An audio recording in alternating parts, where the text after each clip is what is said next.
월화수목 금금금 주 69시간제 부글부글 막 MZ들 막 흥분하고 막 이게 이렇게까지 논란이 될 줄 몰랐어요. 한국에서 이 노동시간 그리고 노동시간을 둘러싼 어떤 그 노동 문제에 대해서 한번 좀 짚고 넘어가 보자.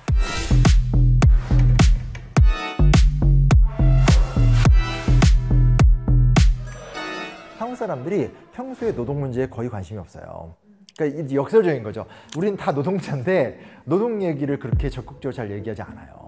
그리고 우리가 이제 학교에서 배우는 고등학교 때 한국사 교과서 있잖아요. 500~600페이지 정도 되거든요. 그 페이지에서 일제강점기랑 그리고 해방 이후에 노동 문제를 다룬 거 전체 다 합쳐도 5페이지 정도밖에 안 될 거예요.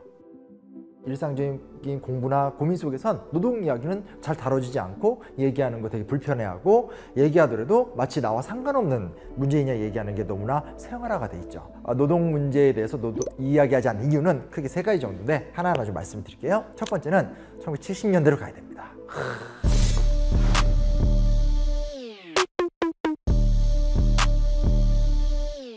1960년대 때부터 우리나라의 가장 중요한 화두는 잘 살아보세, 1억 달러 먼저 수출해보자, 이런 게 굉장히 강했었기 때문에 정말 노동시간 자체는 이슈가 안 됐죠. 기본 12시간 교대로 일을 했고요. 또 잔업을 맞추기 위해서 야간 근로를 한다라든지 아니면 토요일날 하루 종일 일한다라든지 주 한 90시간? 뭐 이 정도 노동했다, 이렇게 통계적 발견을 할 수 있어요. 여기 이제 메커니즘이 뭐냐면 열심히 일을 하고 잔업까지 하게 되면 그만큼 돈을 더 벌 수 있잖아요. 그러니까 잔업을 해서 돈을 더 벌어서 우리 가족을 먹여 살려야지, 요것 때문에 일을 더 하는 거예요. 근데 사람 일하다 보면 졸렵잖아요. 피곤해요. 그러니까 어떻게 하냐?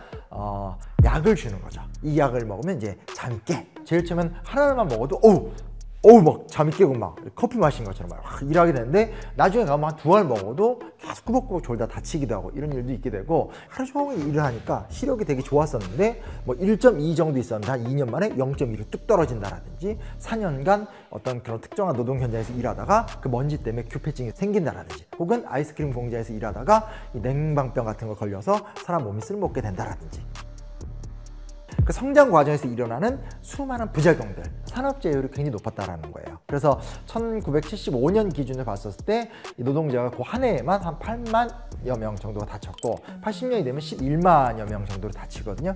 굉장히 빠른 속도로 이 소위 말하는 산업재해자가 늘어나는 거고, 76년 기준으로 봤었을 땐 뭐 미국과 영국에 비해서는 5배 정도. 일본이 우리나라보다 한 20년 먼저 산업화를 시작했잖아요.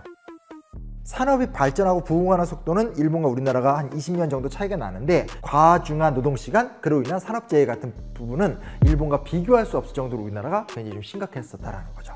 그럼에도 불구하고 일자리가 적었었기 때문에 많은 사람들은 이 일자리라도 얻어야 된다는 생각들, 그리고 이것이 곧 우리나라를 살리고 우리 민족을 발전시키는 길이다라는 강력한 시대적인 어떤 정신이 있었기 때문에 노동시간에 대한 이슈 제기 자체를 할 수가 없었던 상황이었던 거죠. 그리고 또 하나 굉장히 안 좋았던 게 노동 규율이에요, 규율. 여성 노동자들 같은 경우는 그냥 성추행 같은 거 있잖아요. 뭐 엉덩이를 때린다라든지 만진다라든지 이런 일은 기본이었고, 남성 노동자들을 대상으로는 머리 다 빡빡 밀게 시키고 옷 맞춰 입게 하고, 일 제대로 못하면 심지어 때리기도 하고, 이런 일들은 굉장히 좀 흔했다라는 거예요. 욕설, 잔소리는 기본인 거고, 폭행, 구타, 폭언 그 수모를 다 당했는데 또 똑같은 거예요. 이때만 하더라도 그게 성추행인지 그게 성폭력인지 그게 폭력인지 그 문제의식 자체도 없었던 거죠. 오히려 이제 이런 말들을 이제 이렇게 합리화하는 말들이 많았죠. 이 노동자 얘네들이 이제 규율을 잡고 이렇게 하면 안 돼. 그리고 지금 우리가 이렇게 해서 일자리 갖게 되고 잘 먹고 잘 사는 거 얼마나 대단한 건데, 뭐 이런 식으로 이제 논리가 갔었기 때문에 저희 세대만 하더라도 열정페이란 말 자체가 없었거든요. 그러니까 열정페이라는 게 어디 있어. 그냥 제일 처음 일을 배울 때는 그냥 주는 대로 받는 거지, 이런 게 되게 강했거든요. 노동을 바라보는 시선에 있어서 요즘 애들 나약해, 그것도 못 참아, 그리고 필요하면 60시간이든 70시간이든 일할 수 있잖아, 그로 인해서 돈을 더 버는데, 이런 논리가 사실은 우리 사회에 여전히 강할 수밖에 없는 거죠. 그럼 이제 우리가 그런 생각할 수 있잖아요. 아니 이때 노동법 없었어? 혹은 노조 없었어? 이런 얘기 할 수 있잖아요. 노동법은 있었죠. 하지만 아무도 안 지켰죠. 그리고 노조는 있었죠. 근데 노조가 예전에 대한노총이라고 그래서 이승만 대통령이 노동계를 규합해서 자기의 정치적 지지 세력으로 만들기 위해서 만든 노조가 있었던 거예요. 국가가 만들고 국가에 복종하는 사람들이 노조 위원장이 되고, 그리고 그 노조에 이렇게 산하 노조가 있잖아요. 이렇게 뭐 전자 쪽을 다룬다라든지, 그러면 그 산별 노조의 지부장들이 하는 일이 뭔지 알아요? 그 지역 공장의 민주노조 깨는 게 그 사람들 일이에요. 왜냐면 다 돈 그쪽에서 받고 내려와서 지금 우리 각각해서 지금 조국 근대화를 하는데 너희 따위가 이런 식으로 되는. 그러니까 시작부터 굉장히 이렇게 우그러지기 시작을 한 거죠.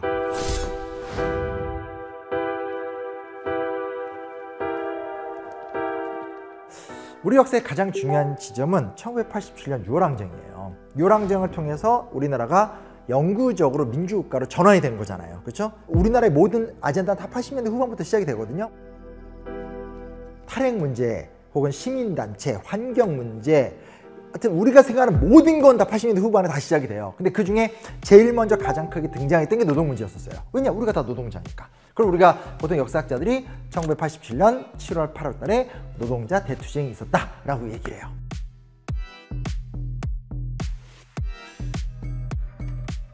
노동운동의 뿌리는 조금 깊어요. 70년대 때 여공들이 어떤 투쟁들을 보면서 아, 이게 정말 문제구나 느끼는 사람들이 있었죠. 특히 전태일 사건이 전태일 분신항고 사건이 제일 컸던 사건이고, 그것도 있었는데 80년대로 들어오면서 우리나라 대학생들을 중심으로 해서 마르크스 레닌주의 같은 급진적인 사상들을 접하면서 아, 민주주의라는 것이 정치적인 권리도 있지만 경제적인 민주주의도 중요하구나. 다수는 아니지만 소수의 운동권 대학생 그룹 내에서는 노동도 민주주의다라는 생각이 싹 트긴 했죠. 그러나 이게 사회적인 공감대를 크게 가지 못했었던 상황에서 민주화가 된 거예요. 그래서 부작용이 뭐냐면 87년 6월 민주항쟁을 통해서 민주화가 됐어요. 근데 이때 우리가 잘 알다시피 우리 역사가 혁명을 통해서 민주정권을 쟁취했던 건 그거는 이승만 정권 때밖에 없잖아요. 근데 이승만 정권 때는 되게 속상했던 게 무너뜨릴 힘은 있지만 대안체제를 세우지 못했던 건데, 더 좀 안타까운 게 뭐냐면 6월 항쟁은 6월 민주혁명이 아니거든요. 즉 전두환 정권을 무너뜨리고 막 하야를 시키거나 하와이로 망명을 시키거나 그런 사건이 아니었단 말이에요. 그러다 보니까 보수 세력과 역사의 변혁을 외치는 민주 세력 간에 이게 동거 단계로 들어가는데, 이 동거 단계의 과도기적 인물, 그게 누구냐? 노태우죠. 나 이 사람 보통 사람입니다. 그러면서 막, 왜 본인이 군부 출신인데 그걸 지우려고 맨날 돌아다니면서 보통 사람이라고 항상 그러고 다녔었어요. 한 번도 군인의 티를 냈던 사람이 아니에요. 민정당 대표였는데 그 이제 머리를 잘 쓰죠. 노사 분규라는 단어를 써요. 무슨 얘기냐?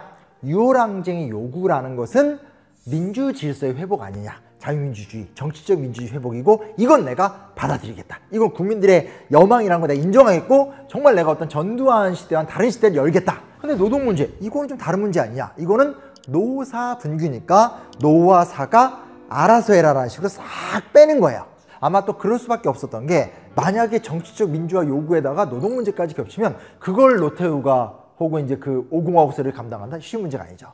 근데 그 부분에 있어서는 김영삼, 김대중도 책임이 있어요. 왜냐면 김영삼, 김대중을 중심으로 한 야권 세력도 이게 다른 나라들을 보게 되면 19세기 이후에 노동 세력들이 조합을 만들고 그게 하나의 단위로 들어와서 정치 세력이 되는데, 우리나라만이 유일하게 짧은 기간에 민주화가 됐기 때문에 그런 게 없는 그냥 김영삼, 김대중이라는 개혁적 인물들의 근거한 인물 중심의 정당이었었어요.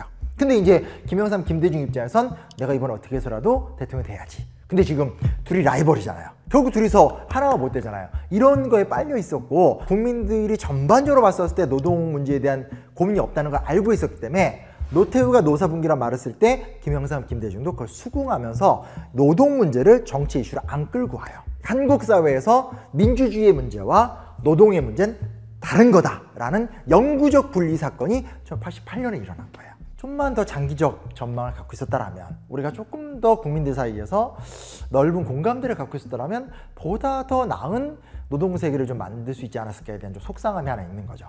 그리고 또 하나 뭐가 있냐면, 80년대 때 노동자 대투쟁을 누가 이끌었냐면 다 대기업 남성 노조, 즉 연속성이 없는 거예요. 70년대 때는 다 작은 기업의 풀뿌리 여성 노조였잖아요. 80년대 때 노동자 대투쟁을 이끌었던 기업들 중에 상당수는 우리가 잘 알고 있는 현대중공업, 현대자동차, 대우조선, 이런 식으로 대기업의 엄청나게 많은 숫자의 남자 위주의 좀 어찌됐건 노동세계에선 좀 여유로운 사람들, 이 사람들이 위주로 노동운동이 전개가 됐기 때문에 한국 노동운동사가 연결이 못 되는 거예요. 그리고 이제 여기 이제 많이 버림을 받았지만 어떤 노동 문제를 굉장히 좀 급진적으로 해석하는 사람들, 뭐 이런 사람들도 존재하는데 이건 더더더 사회적인 공감을 못 받게 되죠. 그러는 상태에서 이제 90년대 때 이제 민주노총이 출범을 하게 되니까 한 부분에서 이론적으로 너무 급진적이 아니냐 뭐 이런 비판도 하게 되는 거고, 이렇게 단위가 큰 사람들의 입장을 대변하는 거 아니냐라는 비판을 받게 되는 건데, 가장 큰 원인은 민주노총 내부에 있는 것보다도 70년대와 80년대 노동운동사가 차곡차곡 함께 어떤 안정적 성장을 못 해왔다는 것이 좀 근본적 원인 같아요. 근데 여튼 좀 그 이후에 이거에 대한 문제의식을 좀 갖고 있었어요. 그래서 김영삼, 김대중 정권 때 두 정권이 이런저런 노력들을 많이 했었는데, 이 이인재가 이 당시에 최연소 노동부 장관이 되거든요. 당시에 굉장히 유력했던 정치인이었는데 우리 역사 최초로 무노동 부분임금을 얘기한 거예요. 그러니까 파업 중에도 부분적 임금을 수취할 권리가 있다. 그러고 나서 이제 이인재 노동부 장관 당시에 노사 분규가 일어났었을 때 자율해결을 이야기하면서 그 전까지 일방적으로 노동부 장관이나 정권이 사측편을 들었었는데, 그렇게 하지 않고 가서 양자의 대화를 좀 시도를 했었죠. 잘 안 됐는데 여튼간에 이것이 최초의 좀 선례였었고, 그 다음에 이제 사실은 김영삼 정권이 후반기로 가면서 노동법 개악이라고 그래서 좀 친노동적으로 하다가 세계화의 흐름으로 좀 맞춰가야 된다고 하면서 갑자기 입장을 바꿔요. 그래서 난리가 났었어요. 근데 여기서 중요한 게 뭐냐면, 노동계에서 어마어마하게 저항을 했거든요. 광범위하게 노동계가 반대했었을 때 결국 정권이 양보를 했다라는 거예요. 근데 가면 갈수록 요즘에 우리나라 이렇게 돌아가는 거 보면 시민사회의 주장을 정권이 5년간 아예 안 듣는 이런 문화가 있잖아요. 그거와 좀 달라요. 그래서 좀 김영삼 정권기 때는 이렇게 과도기적 요소들이 있었다고 볼 수 있겠고요. 그러다 이제 김대중 정권 때 들어가면서부터가 오늘날 노동세계 시스템이 완전히 만들어졌다고 볼 수 있는 거죠. 완벽하게.